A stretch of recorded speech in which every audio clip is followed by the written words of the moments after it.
When will you tell the quarterbacks who's starting, or have you told them? Well, we haven't told them anything, Josh, at this point.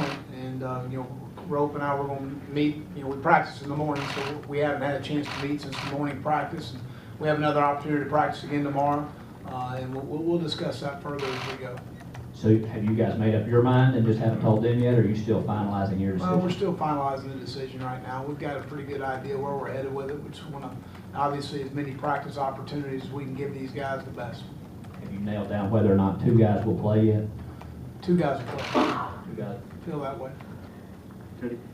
Coach, do you know what to expect from your players Thursday night? Are they still some question marks in your mind from some of these players as You well? never know how some of these guys are going to respond when they run out of the tunnel. I may be beating some of them out of the tunnel. So, you don't ever know how a young man's going to respond, and he's never been in that situation, been on national TV in a conference road game in a somewhat uncomfortable situation. So you have an idea, you try and simulate game day as much as you can, but you can never do that. So that's what's exciting about it. That's what's fun about it, to see how those guys respond. And that when you talk in terms of adjustments as a staff, that's part of the adjustments. Maybe a young man isn't responding as well as we thought he would. Maybe he's got the jets a little bit. Those are things we discuss as a staff. And we prepare for injuries. We prepare for someone not playing well, and to have a plan for that when it happens. So that's part of our discussions.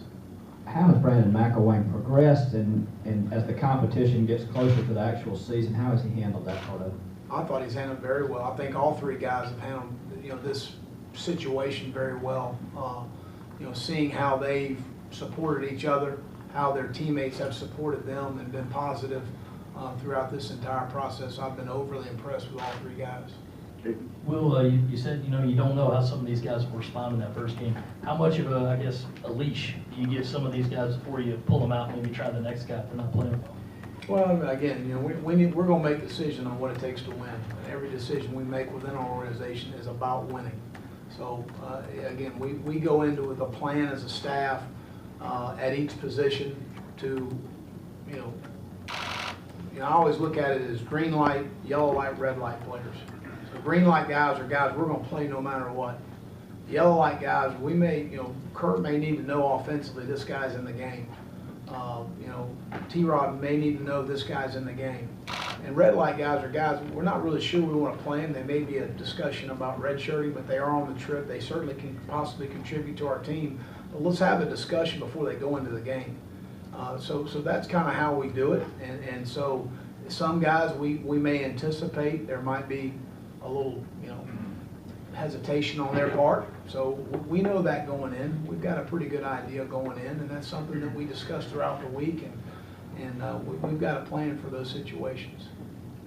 You talked about the use of receiver and then Pollard being able to play at the tight end position. Do you feel like the tight end position, particularly for that reason, is going to be somewhere that could be an asset, or you might utilize a little more early in the year? Well, there's no question. Hayden and KC and Jacob August has had a good camp as well.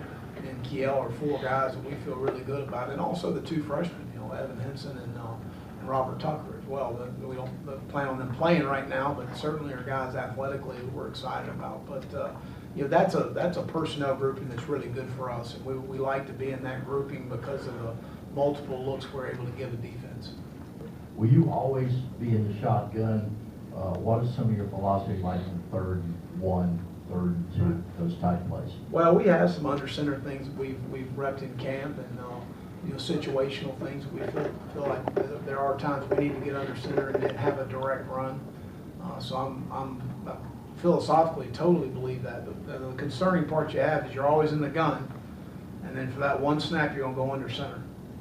And we practice it every single day, but that's a concerning issue for me from a standpoint we're in the gun so much, and you're going to go under center.